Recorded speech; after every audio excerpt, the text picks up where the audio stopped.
ভারত আর পাকিস্তানের মধ্যে যুদ্ধ কি আবার শুরু হয়ে গেছে?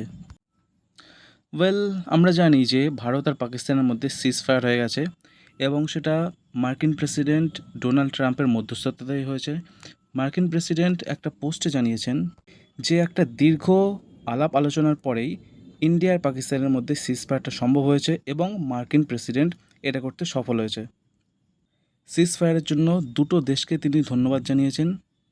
এখানে একটা কথা বলে রাখি যে সিজফায়ার যেদিন হয়েছিল সেদিন রাতেও কিন্তু পাকিস্তান অনেক বেশি বোমা নিক্ষেপ করেছিল ভারতের মধ্যে, কিন্তু ভারত কিন্তু সেক্ষেত্রে কোনো রিটালিয়েট করেনি। তবে একথা বলা যাচ্ছে না যে ভারত এক্ষেত্রে রিটালিয়েট করবে না।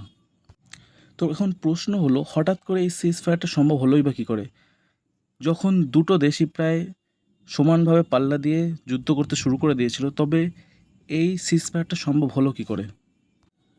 আমরা সবাই সোশ্যাল মিডিয়াতে দেখেছি যে আইএমএফের সদস্যরা পাকিস্তানে ভিজিট করতে এসেছিলো, যে পাকিস্তানকে লোন দেওয়ার বিষয়। এক্ষেত্রে আইএমএফ পাকিস্তানকে লোন অ্যাপ্রুভও করে দিয়েছে। তো আমরা জানি যে আইএমএফের মধ্যে আমেরিকার শেয়ার সবথেকে বেশি, প্রায় 16% মতো।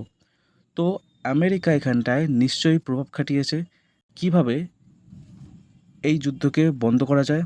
কারণ আইএমএফ যদি পাকিস্তানকে টাকা ধার দেয়, সেই টাকাটা ফেরত পাওয়ার জন্য একটা সম্ভাবনা দরকার, আর সেটা যদি যুদ্ধ চলতে থাকে সেটা কখনোই সম্ভব হবে না।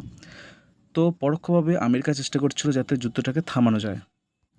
এটা যেমন একটা কারণ ছিল, আর একটা কারণ এখানে ছিল যে যুদ্ধ যখন চলছিল হঠাৎই তখন পাকিস্তান আর আফগানিস্তানের বর্ডার সীমানায় একটা ভূমিকম্প প্রবণ দেখা গিয়েছিল।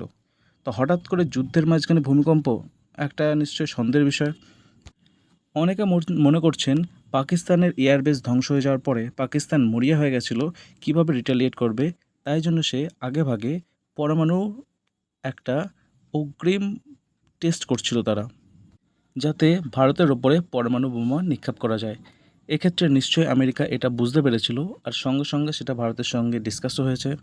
তো এখন তোমরা বলতে পারো যে ভারত পরমাণু বোমার ভয়ে এই যুদ্ধটা বন্ধ করে দিয়েছে। একটা জিনিস আমাদের ভাবতে হবে যে পাকিস্তান এমন একটা রাষ্ট্র যেখানে হারানোর মতো ওদের কিছুই নেই। পাকিস্তান আইএমএফের ঋণের সাহায্যে চলছে পুরো দেশটা, কিন্তু অপরদিকে যদি আমরা ভারতকে দেখি, ভারতের ইকোনমি ধীরে ধীরে গ্রো করছে, ভারত একটা শক্তিশালী রাষ্ট্রে পরিণত হচ্ছে। তো ভারতের ভবিষ্যৎ আছে, কিন্তু পাকিস্তানে সেটা নেই। তো সেদিক থেকে দেখতে গেলে ইন্ডিয়া এখান থেকে বুদ্ধিমানেরই কাজ করেছে। যুদ্ধ চলাকালীন পাকিস্তানের তরফ থেকে একটা কমেন্ট এসেছিল যে আমরা যদি না থাকি পৃথিবীতে কোনো দেশই থাকবে না। তো এখান থেকে পাকিস্তানের মেন্টালিটিটা পুরো ক্লিয়ার হয়ে যায়। অপরদিকে ভারত কখনোই চায়নি যে যুদ্ধ করবে। ভারত এটা বলেছিল পাকিস্তান যুদ্ধ করছে তাই ভারত তার ডিফেন্স করছে মাত্র।